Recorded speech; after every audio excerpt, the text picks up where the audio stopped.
I earned a doctorate in agricultural economics. And I took that into the banking world, banking and finance, and I built a career there for the next 25 years. And that took us around the country, around the world. And that transition going from old traditional American lifestyle, the frontier lifestyle, making a living there, going into modern finance, the modern banking world, and in pursuing work there, there are just some things that were inescapable. You saw some themes and principles at play that, first of all, the difference in the workforce. So, growing up in that environment, it's very much if you don't work, you don't eat incentive. It's just very clear, very sharp in terms of you either get your work done or you will suffer within days. You will see the difference. And so I take that into corporate America, into the modern workplace, and I could hardly believe what I saw. The incentives, the behaviors, the attitudes, and the approaches to work were just so different that it was striking to me.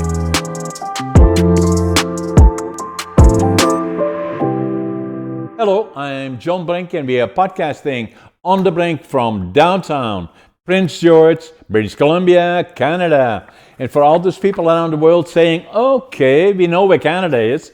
In British Columbia, that is on the west coast, right. And then we know the big city, Vancouver. Where are you? Well, it's about 500 miles north of Vancouver, or 800 kilometers for our friends in Europe. And that makes it the center of British Columbia, big province, north, south, east, west. And the other thing about the Prince George area, it's about 80,000 people, plus or minus, 120,000 in the area, something like that. And then lots of forest, within 50 miles from here, we have probably 100 lakes, and then lots of nature, black bears, grizzly bears, caribou, deer, wolves, you name it, we have it all here, living in harmony with nature. So today, a very, very interesting guest. His name is Dr. Mark Teague, and he is a seasoned executive, a business owner, an author, a champion American working class. He is a professional dedicated to traditional values in the modern world position as a trusted guide for those that are striving to build a legacy of significance. Can I call you Mike? Yes, please do, John. Thank you. Mark, welcome to the show. It's good to be here. It's a pleasure to be with you, and I look forward to adding value to your audience and joining you in that effort. It's a pleasure. I like it. So tell us a bit about yourself, Mike, about your background. Where are you located? Currently located in the center of Texas, Abilene, Texas. It's west of Dallas, about 3 hours. And I grew up north and west of here, also in Texas, but our career took us around the country and the world, actually. We've lived in several states, several moves, and I've traveled all over the world. So we're Texans at heart, Texans by nature, but world traveled along with that. Now, Texas is a big, big state. Obviously, we do a lot of business in Texas. Actually, I'm in the lumber business, and in particular in Dallas, Fort Worth, and those areas. But amazing state. How warm is it now today? You know, today it's perfect. We're about 72 degrees. It's beautiful fall weather. We're about a month removed from triple digits, so we get very warm in the summer. But come fall, that's perfect weather. Yeah. So tell us a bit about your background, Mike, in terms of your education, where you were born, and then from there on in, taking us forward into your career. And then obviously you're an author and very active as a business owner. So tell us a bit about you, where you were born, your education, and then how did you get into the things that you're doing today? Yes, sir. Glad to. In fact, that story is part and parcel to the book that I wrote and the message that I carry that's near and dear to my heart regarding the working class, the American working class. I'm very keen on seeing success return to that group. That's the heart and soul of America. America is a working class nation, and when the working class does well, our country does well. No If the question. working class struggles, our country struggles. So Exactly. we just need to accept that. And the background that drives that belief, drives that foundation, is was raised on a farm and ranch. Thank you. That's the book right there. Have you got it Appreciate it. handy? Have you got the real thing handy? Dude, Show it to I do. us. Here's Yeah. right here. Yeah. Yes. Yeah, it's this is a book that's a result of the life that we've lived. And we got our start up in the panhandle of Texas. Bovina, Texas was my hometown, up near Amarillo and Lubbock. It's in that square part in the top of the state. Right.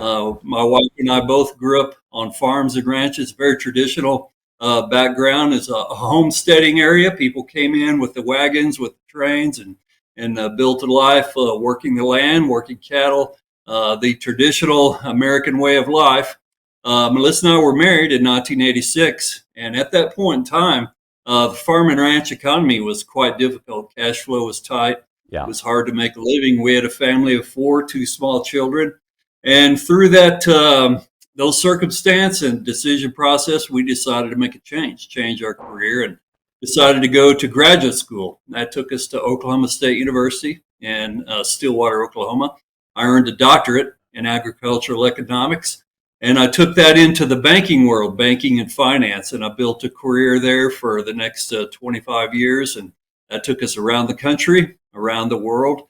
And that transition going from old traditional American lifestyle, the frontier lifestyle, making a living there, going into modern finance, the modern banking world, and in pursuing work there, there are just some things that were inescapable. You saw some themes and principles at play that, first of all, the difference in the workforce. So, in growing up in that environment, it's very much if you don't work, you don't eat incentive. It's just very clear, Yeah. very sharp in terms of you either get your work done or you will suffer within days. You will see the difference. And so I take that into corporate America, into the modern workplace, and I could hardly believe what I saw. The incentives, the behaviors, the attitudes, and the approaches to work were just so different that it was striking to me. Well, the first thing I had to do was find a way to succeed in the middle of that. I had to build teams. I had to achieve project success in order to reach business goals. So I started to think deeply and observe foundational behaviors, themes of conduct, themes of incentives. And that gave me the starting point of this book. There's a key chapter in there, chapter 6. I speak about career, and then the following chapter 7 about public policy. And those themes are derived directly from what I observed firsthand. So essentially, the concept of the book is old-fashioned values, old-fashioned habits, and objectives applied in a modern setting, in a modern world. And how And does that bring you success? and still is the foundation today for success. Yes. Yes. Right. Yeah. Yeah. That's the thing that I would speak loudly and clearly to everyone involved. The things that bring success 200 years ago, they still work. They still work today. Exactly. Clearly. And Yeah. there seems to be an obsession today with wealth. I can tell you clearly, Melissa and I have lived very meager budgets, very meager finances, and also very fat budgets, very large budgets. It's the same. It's The the same. principles are the same. They do not change. So this jealousy and envy and class envy stuff, it's nonsense, total nonsense. The And, principles are the same. and the more money you have, the more difficult the principles become. Yes, sir. Absolutely. So for those people that think being a billionaire, I'm not one, but being a billionaire is nice, and my God, how could you wish for more? Contraire. It's not so. It's It's that far is too not so. complicated. Yes, sir. You know, if you have very little and you're trying to grow it, or if you have a lot, you're trying to keep it and manage it, the principles are the same. Exactly. And we need to understand that. It's very important in this day and age to understand that. So, and we've lived that. Melissa and I have lived it from one end to the other through the course of our life. We've observed it firsthand. And that's the message I would like to speak to loudly and clearly. The principles are the same. We should not let money divide us, because No. the principles underneath it are the same. I If agree. we hold to those principles, we will find harmony, we will find purpose, we will find objectives that bring us together. I agree, Mike. Now, what brought you into finance? Because you're talking about finance, there is a lot of things to finance, especially as you indicated, being international, that brought Yes. you into finance with a lot of zeros behind it, likely. And global finance, again, explain to us and my guest. So, what does that really mean, global finance, and saying that all of that works globally, but it's different as we understand it for a lot of people, respectfully, that a local banker, we got, hypothetically speaking, three of them, we go to one, we go to the other, they all pretty much the same, and the exposure we get is a small business or houses or all the other things is usually local banking. Once you take it step further and further and further globally, it becomes interesting, but the Yes. similarities, underlying fundamentals, and all those issues are again critically important. Yes, very much so. Let me answer your question, John. Starting with a principle that I think is quite important to every listener that you will have, and that is when you're setting with yourself. Let's say you're in your home, you're in your apartment, you're trying to decide how to make a living. You want to decide how to pursue income, how to pursue a life, how to build the life that you want. You're sitting there considering what you want to do. There's the first half of that we usually always get, which is what I want, what I like, and what I wish to do. There's another half of that that you must take seriously, and that is there are 250 million consumers out there. They have a vote. They have a voice. They have a vote. They have a say. You need to consider what they want, what they need, what they're trying to achieve. And that's essentially what Melissa and I did. We were looking at, we're living the lifestyle we were raised in. The cash flow was not what we wanted.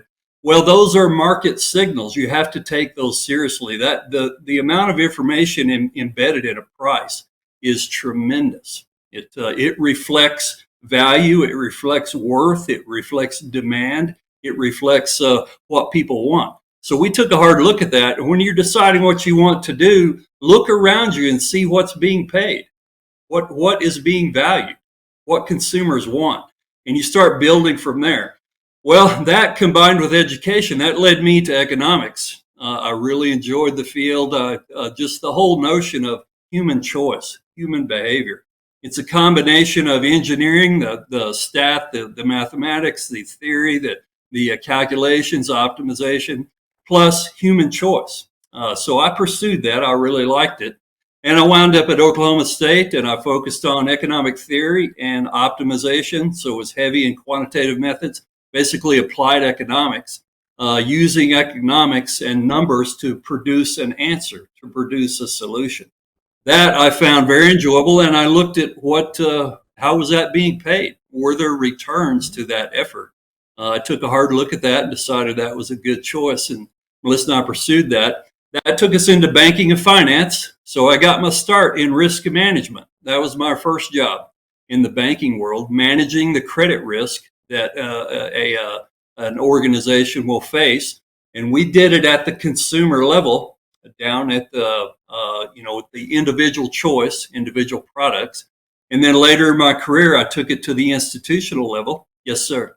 So I like what you're saying. They're talking about banking, and then you entered it on risk management. And for Yes. those people watching us, that risk management, people on the street, respectfully, that are dealing with the smaller businesses, don't get too much exposure to that. But once you get into business, then it becomes an issue of the loan officers you're dealing with or the proposal Yes, you sir. make to the bank that will, Yes. as one step, it will go through different levels. But at the end of the day, it will end up at that door. That door that goes to what they call risk, to do the analysis of what's the risk, and that will determine either the interest rates or the do or not do or whatever it is. But they are extremely influential. That is correct. That's exactly where I started my banking career. That I think there's an idea there that's relevant to everyone, that everyone can understand, is that you make a decision today, but the quality and the outcome of that decision doesn't happen immediately. It happens over time. It happens over a period of time. So there is risk involved. The outcomes are not certain. They happen with a degree of certainty, and they happen with a probability. And so you're working hard to estimate that probability. And that's what we would do. We had econometric models and very sophisticated ways of doing that. So you estimate the chance of a default. You estimate the chance of bankruptcy. You also estimate the likelihood of usage, the likelihood of revenue, and balance amounts. So you estimate the entire economic aspects of any bank product, and then you bring that into an expected profitability, and you make your choices based on that. So baked into that are global events, individual choice, consumer events, consumer choice, consumer preference. You bring all that together into a financial choice, and you do it on an expected value basis. What are the probabilities associated with each outcome? There are usually 10 or 12 in every included in every product. So you estimate those, and you bring the financials into an expected value based upon the chance of events occurring. What's the profitability of a product? So that I found fascinating. I still do. I always have, and I always do. I love to work on that. But in an everyday sense, every person realizes you make a choice today, but you don't get results today. It's going to happen over a period of time. And there are things that affect the quality of that choice. And so you need to account for that. And actually, I put that in layman's terms in chapter 1 in my book. That's the starting point. The reality of life. What is life? Life is a series of problems coming your way. Just accept that. Don't fight against it. No. Do you think you're too good for that? Do you think you're above that? Nobody is above that. Money does not, yes, sir, there you go, against all odds. Yeah. You do not escape that. It doesn't matter how much money you have, you're still subject to that, or how much money you don't have. You're still subject to that. So we need to accept life for the nature of what it is. And then you're much happier right at that moment. As soon as you do that, you're a much happier person. And now you can get about the business of solving the problems that you can and building a good life. And exactly. That's a good way to go. That's chapter 1 in my book.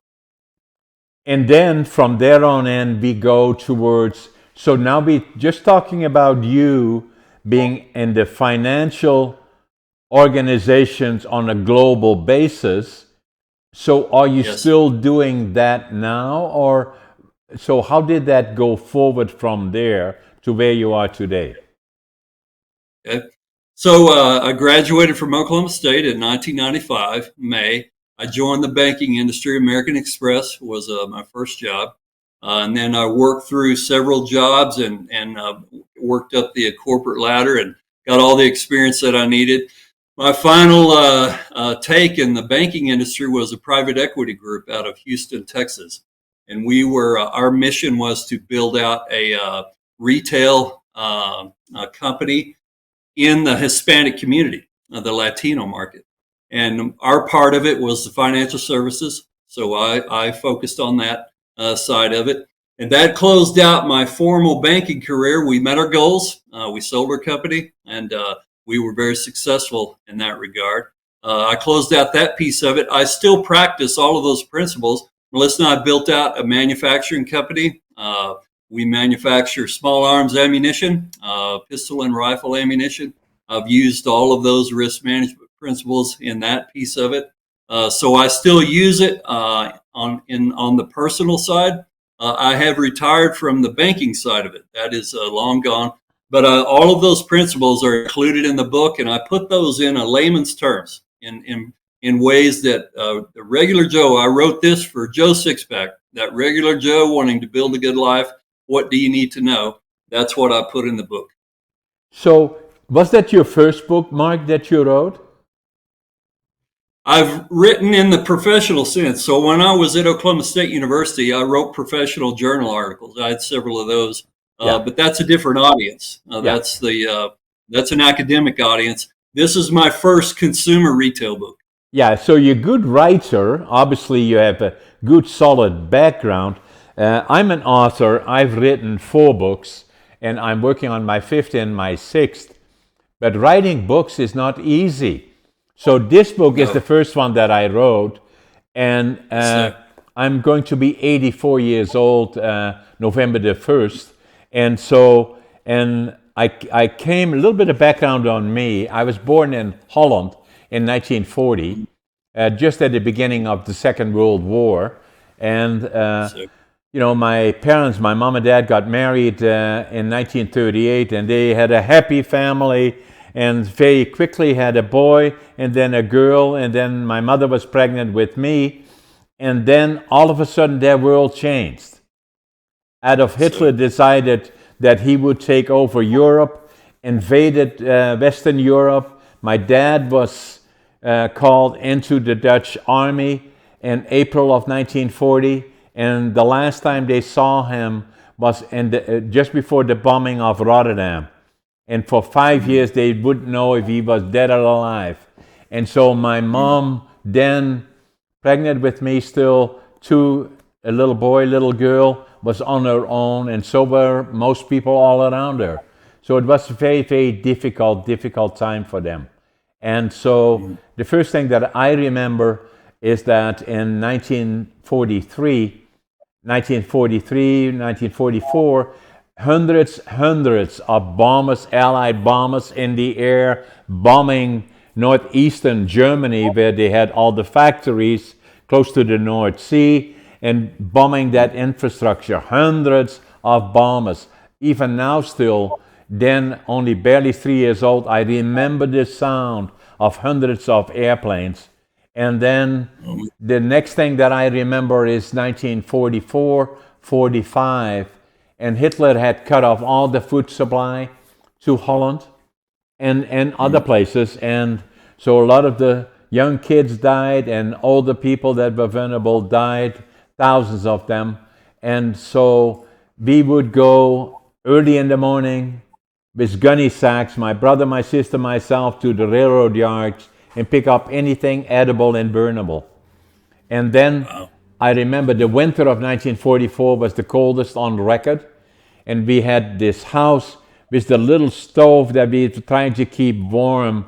And I can still feel the heat on the cold. And then the hunger is still part of me, even still today.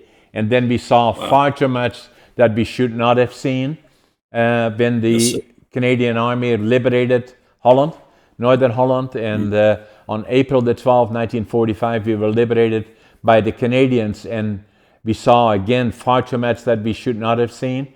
But it made such an impression on me that I always knew I would go to the land of my heroes, Canada.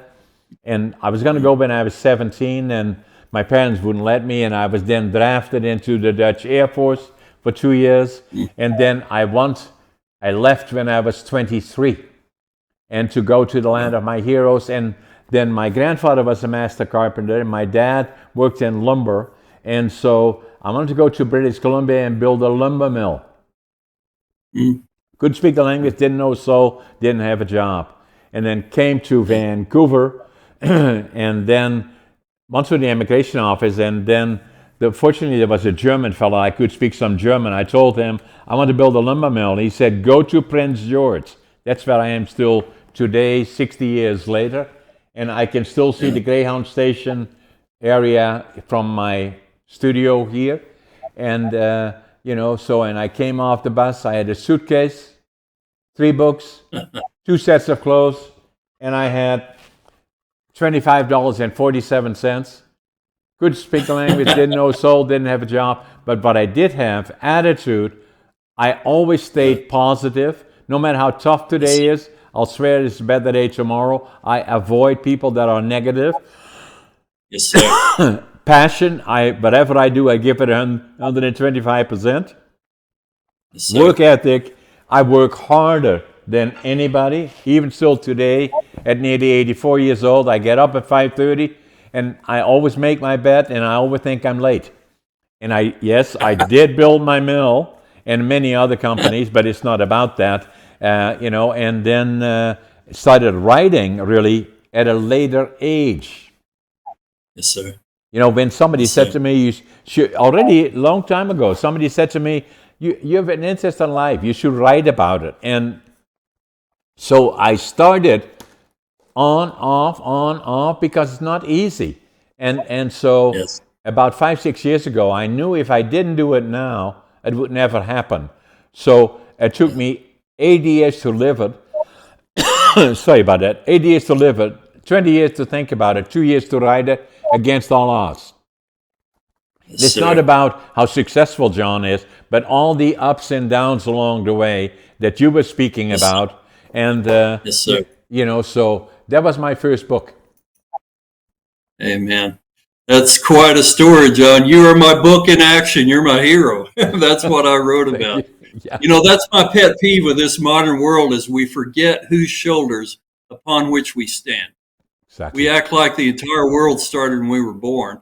You got 20-year-olds that have such a sense of entitlement. It's a crying shame. It just should not be. No. What you embody, the values you just spoke of, that's what we need to remember. That's what we need to return to, because upon that we find strength. Upon that we find unity. We find things that apply to all of us. We need to stop the social division and get back to what works. And what you just talked about, that works. Yeah, and that is the foundation, Mark. Attitude, Yes. passion, work ethic, Yes. what will follow is success. Now, the Yes, other sir. thing that happened to me, though, is that I already was here. I came here in 1965, and I was already here for 32 years. And everybody said to me, "Oh, you're so successful." I didn't feel that way. I felt, because academically I was not a success story. In Holland, I failed grade 3, and I failed grade 7 3 times. And they said to my parents, "What are we going to do with this guy?" And they said, "Well, send him to the mentally challenged school." They said, "No, we're not going to do that. Let's get him a job so that he has a career working with his hands." And so at 13, they sent me to a furniture factory to become a furniture maker. I loved it. And then I went to Canada, and then my dream was I wanted to start new again, because I knew I was just as smart as the kids that I grew up with that in grade 7. But kids are hard on each other. And so while they went on to college and university, I became a laborer. I'm proud of that today, but then it was kind of looked down on. And so by going to Canada and then having the dream to build my mill, it gave me a dream to prove to me that I could do it, starting with nothing. And then, but even then, after 32 years here, I still didn't feel well about who am I. I walked into a store here, and I picked up a book. I still have the same book still with me. And I don't know why I picked it up. It was this book, Driven to Distraction. And I don't know why I did it. And it was about ADHD. And I wrote in the book in Dutch, "Now I finally know who I am," because there's stigma attached to it and possibly considered to be a mental disorder. And I wrote underneath it the date, January 1997. This book was written by Dr. Halliwell, Edward L. Halliwell, medical doctor, ADHD, dyslexia, so am I, who wrote 18 books, 5 of them on distraction. And the more I started to understand about ADHD, I never even heard of it. The more I understood about it, the more I started realizing that it's not a distraction, it's not a deficiency, it's a superpower. And so, and so I started speaking about it more, including it in presentations that I give. And then I found it to write a book about it. I wrote this one about it. ADHD Unlocked. Yes. Very popular, actually. You can pick it up anywhere, go read it that way or this way. It's always interesting. And it's not only for people ADHD, but also slow learners, people that have been affected by trauma or other Yes. reasons that they are slow learners or have discipline or attention issues. And so Yeah. this book has been very successful, actually. How about that? Again, that's quite a story. I'm amazed and I'm impressed that that spirit, that drive, that ingenuity, the commitment to do your best. That's I love it.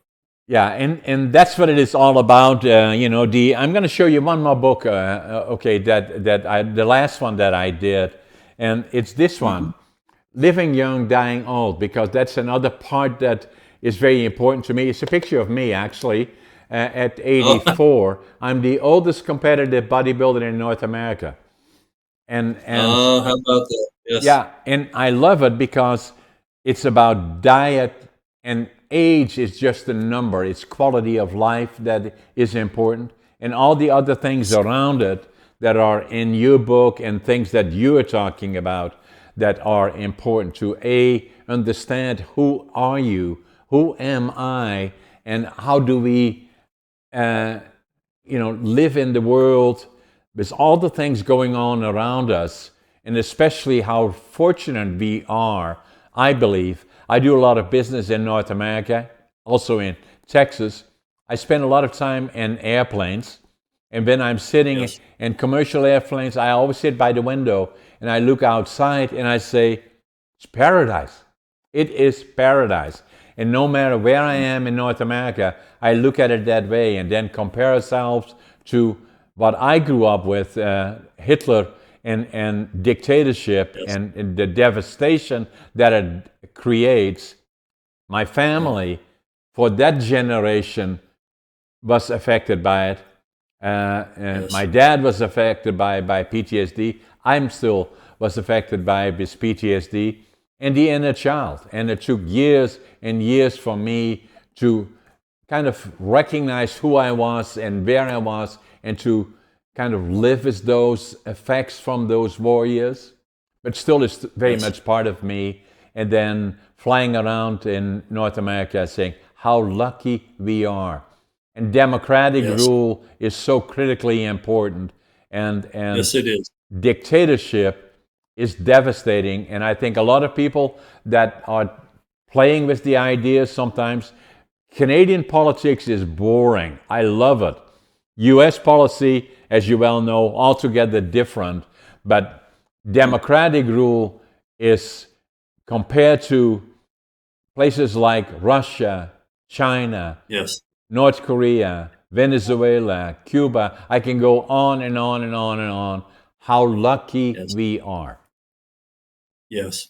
That is absolutely true. We have a deep, rich heritage that we need to keep alive, keep strong. So when we talk about events affecting your life and your decisions, well, you know all about that. Exactly. Very aware of it. And we just need to stop the sense of entitlement and stop being a victim. Stop chasing victimhood. We need to see life as a series of problems, and I will solve every single one of them. I will not quit. I will Definitely. never quit. I will solve them and make the best of things around me. And that's the way to go about it. And I feel exactly the same, Mark. And then the other part, North America, Canada is special, but USA is still the leader, looked at as the leader of the world in a lot of areas. And so I've watched them very, very closely, and then their constitution is very, very important, and it obviously starts with we the people, and I hope it remains that way, Yes, sir. In fact, that's probably, I have that as my last chapter in my book, and it's for a reason. I go into public policy. We definitely have some challenges down here in the States that we need to address. We've let some things get out of hand. And first and foremost, the most important piece is the national debt. That is the biggest threat that we face. It's a threat to every citizen. Every one of us are affected by that. It's bigger than Russia. It's bigger than China. It's bigger than jihad. It's something that we must address.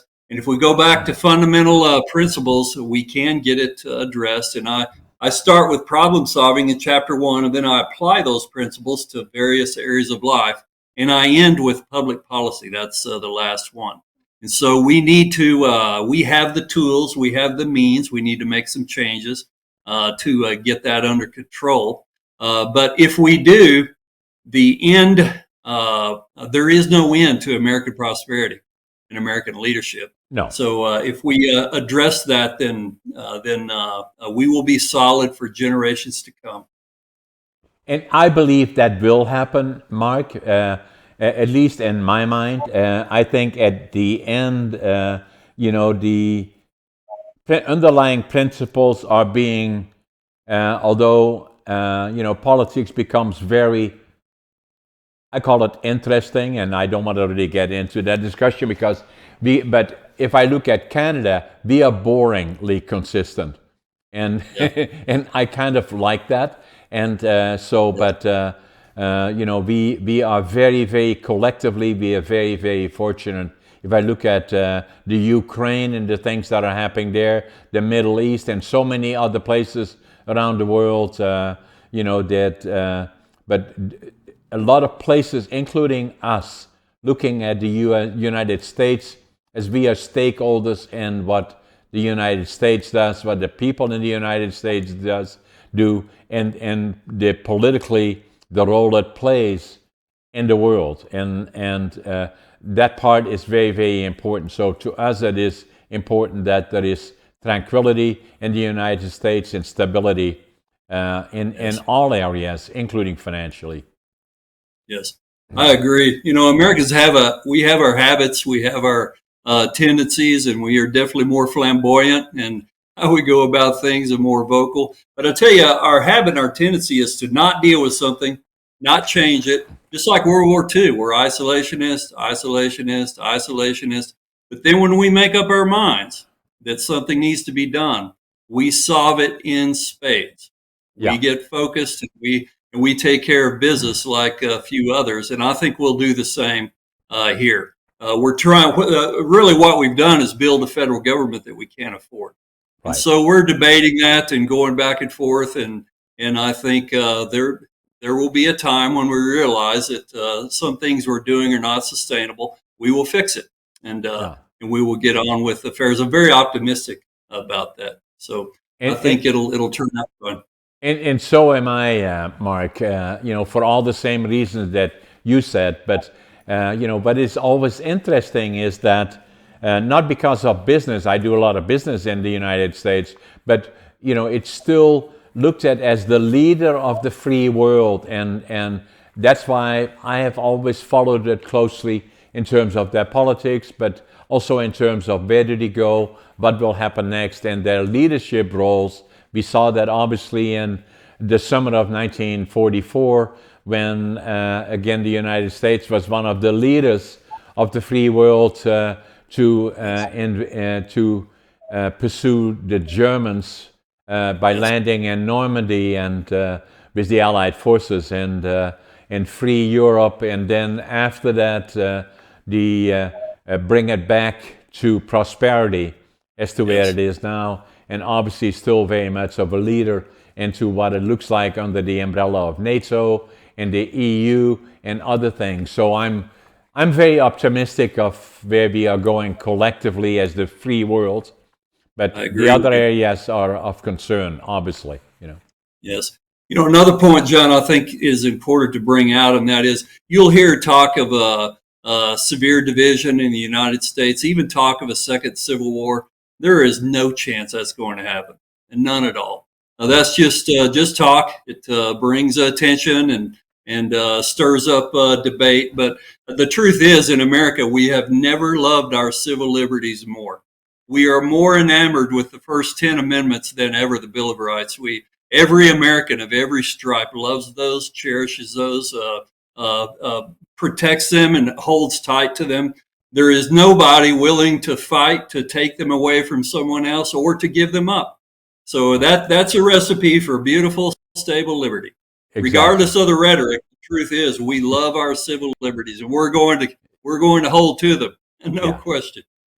So the other part then, Mark, so you are kind of semi-retired now, or you still? I Yes. look behind you and I see all the books, and obviously I still have 10 different companies. I'm still growing my companies at this point. But on the other hand, I'm obviously a writer. I love it now, even with my background. I think I'm a very good writer, and my ADHD kind of, when I discovered that when I was 57, it took me 5 years before I would go to my doc. That was a personal friend, delivered our two daughters. And I came to his office. He said, "Hey, John, why are you here?" I said, "I think I got ADHD." So I was 62, but affected my life from the time that I was 13 to the time that I was 62 and being diagnosed. It was nearly 50 years that I was wondering, who am I? I'm different than others. Why? And then obviously that I discovered from that I'm ADHD, and so it gives me. So I was always good at numbers, and I was always a good writer, but this dyslexia affected me in the schooling system, and the other one, that was distraction, obviously. But regardless of all of that, underlying is attitude, passion, work ethic, the dream of building a lumber mill, and then determination. That I Yes. never stop, I never give up. And then the other part about growing older is, that, and that's why I wrote the book, this one, Living Young, Dying Old, is that Yes, sir. my wife is a vegetarian, Mm-hmm. and I didn't listen as well to her as I should have until I was it was in 2008, when I was 68. I had a case of diverticulitis, and that was a breach. Appendix is on your right side. I'm not a doc, but if you have pain on the left side, they usually say, maybe diverticulitis. That is the colon, aggravation of the colon. They said, change your diet or something like that. And mine had breached, and that means that fairly quickly they have to do something about it. So it nearly killed me. I came this close. So, but then from that point forward, I changed my life and started listening more to my wife about healthy Always a diet. good idea. Always a good idea. And then I needed to go to the gym in earnest. And I was one of those guys that, that every year I'd be saying, we're going to do this, that, and the other thing, and I'm going to buy a membership to the gym. And then 2 weeks later, then we can find 100 reasons why we cannot go to the gym anymore. So I started going to the gym, got a trainer, started cleaning up my diet, mainly vegetable-based. I'm 80-40 vegan.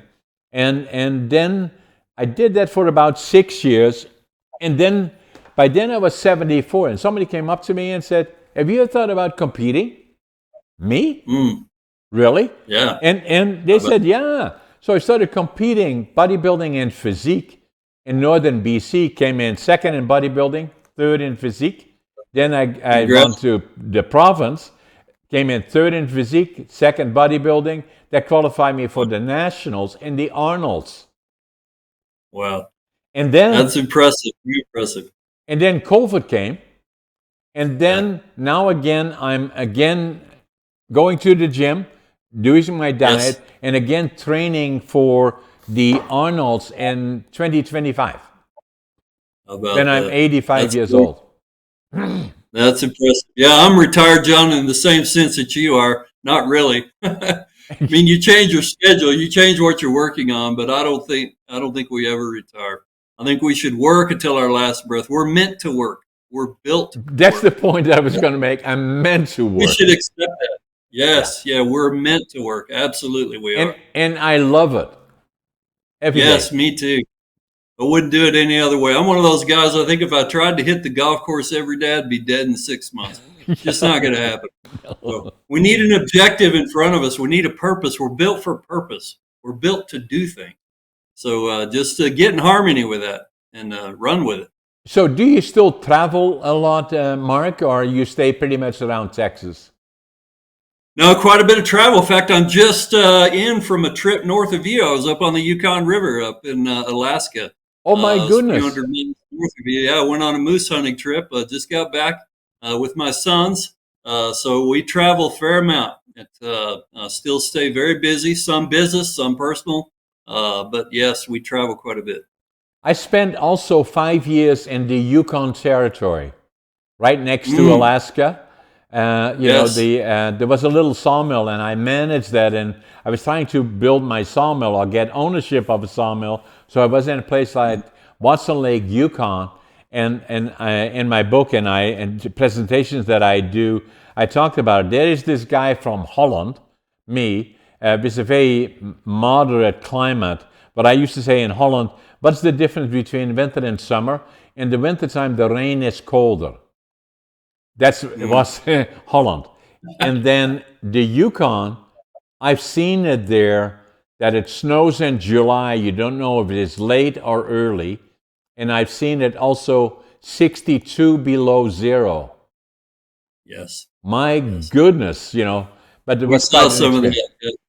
We were downriver from you. We were near Holy Cross, Russian Mission, Alaska, the lower Yukon, and the most wild, remote, untamed, native place I've ever been to. Just had a wonderful time.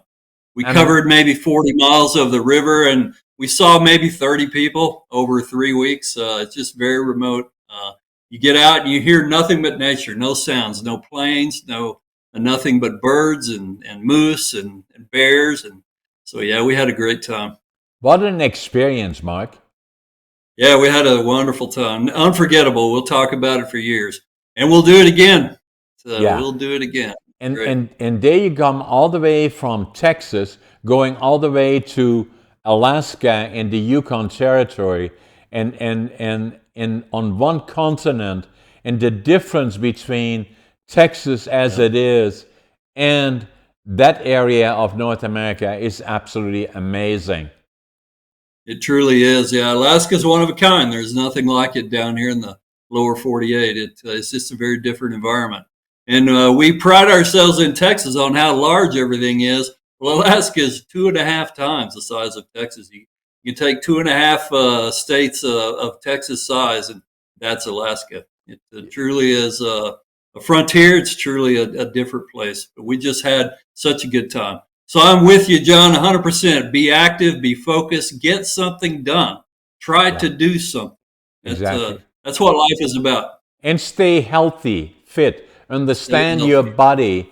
And so, the amazing thing with me now is that I pretty much do all the shopping, even for my wife. And so when I go to a grocery store and shop, I usually stay on the outside of the grocery store. I go mainly to the Mhm. vegetables, organic, and then Yes. the protein or the center aisles have usually food that sit in cans. I don't know what is in it, so I stay away from that. And so we try to stay healthy, understand your body, stay fit, exercise. Don't have to become a bodybuilder or an Olympian, but even what I say to people, at least walk, and then Yes. as and Yes. especially the latter part of life, like in my case, the last decade in life for most people is difficult, suffering from a number of things, getting hands full of chemicals, of vitamins or whatever they are that are not good Yeah. for you, and stay fit, healthy. Think about sleep, and all of those things combined. I But agree. it's quality of life that counts. Yes. And above all, do not sit around and feel sorry for yourself. That No, will get you absolutely nowhere. no, Nowhere. Just stop it. Stop the victimhood. Get on with life. Try to get something done. Make things better. exactly. Anything else that comes to mind, Mark, that you want to share with us around the world? Are you writing any other books? I have. I'm just like you, John. I have 3 lined up. I plan to. I'm still in the midst of of promoting this one. This is Yeah. my main focus right now. I'm That familiar with your book, Against All Odds, actually.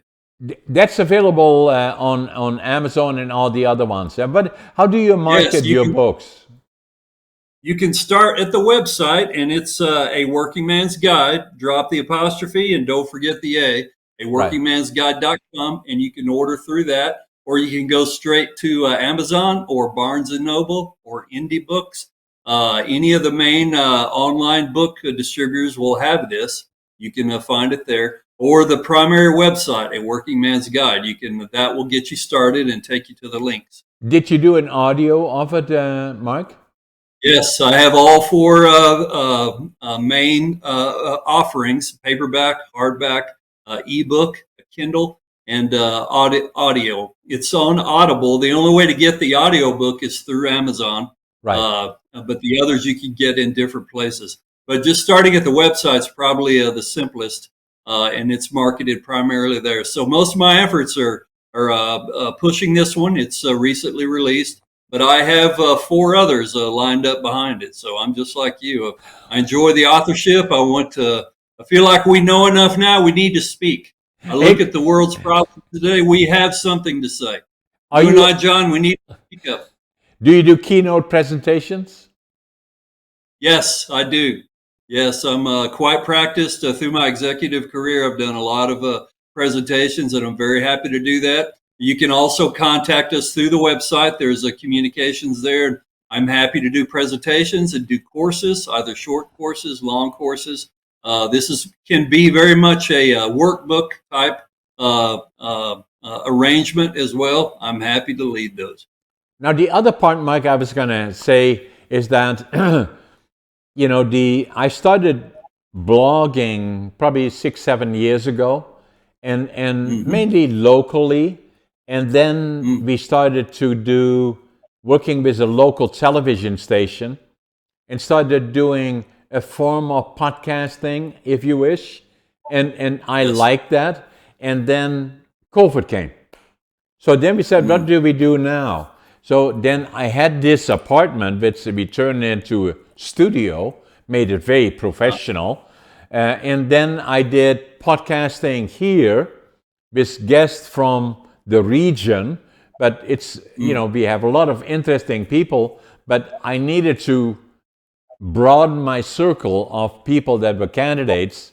And so I was thinking about maybe I need to set up a studio in Vancouver. I have an apartment there. But then the more we thought about it, the more I watched television, CNN, ABC, and all the other ones. And I watch them and I see 1, 2, 3, 4 different people from all over the world interacting together and saying, maybe we have to go virtual. And so we decided to go virtual. Then we said, okay, we have to find more candidates. So we joined podcasting or Podmatch, which has worked well for us. And so we started then podcasting with Podmatch. And so now we are interacting with people from all over the world. And Yes. I believe that model and that platform is just at the beginning. I think it will go much, much wider, much, much further, because as you and me sitting here, you from Central Texas and me from Central British Columbia, Canada, interacting about all these interesting things, we already know that 10,000s of people are watching us around the world. And I believe it is an amazing vehicle. And I'm going to take it one step further. We're going to do podcasting. You are 322 or so, I guess. I've done about 500 where I'm, either hosting or guesting. But I'm going to do a platform that I'm going to start in the next 2-3 months globally. And because I think it is an amazing way of interacting with people about issues that are important to me, and I want to share with the world, via this vehicle. Yes, that's very interesting, very compelling. I had that same passion for communication, and that's interesting to hear you discuss that platform and how important that has become. So I intend to pursue similar ventures, and And I'm just getting started on that side of it, that aspect of it, the marketing, communication side. So I think it's important. We need to speak up. So what I'm going to do, Mike, I'm going to sign 4 of these books. The 5th one that I'm writing is about communications. And I had it here. I don't know if I have it here or not. I was going to show you a picture of it. I don't have it here. Maybe Scott has it. Maybe not. Anyway, so I'm doing that. It's about communications. Should come out in June. And so about communications, and that is so critically important. The more that talks about old forms of communication, newspapers, radio, television, but the more modern communications like podcasting for one, and other things based on virtual interaction that will take over really communications from what we know as the old model. That's interesting. Yeah, that's something that you talk about, something that's changing rapidly. The area of communication is undergoing major changes, and we need to make use of it. We need voices of reason and responsibility, and principles at work need to take a stand. Absolutely. I love it, Mark. So we getting to the end here. For all the people watching us, Mark and myself, Dr. Mark Teague and myself, is that interacting, communicating about things that are so important to the rest of the world. If you like what you see, subscribe to us, share it, like it, comment on it on both my website as well as Dr. Mark's website. And maybe give us your website once more, Mark. Yes. www.aworkingmansguide.com. No apostrophe, and don't forget the A. aworkingmansguide.com. Excellent, Mark. Thank you for being a guest on my podcast. Let's make sure we stay in touch. I'm going to sign these books for you, and we send them to you. Thank you very much. I appreciate it. I'd love to have them. Thanks, Mike. Take care. A pleasure.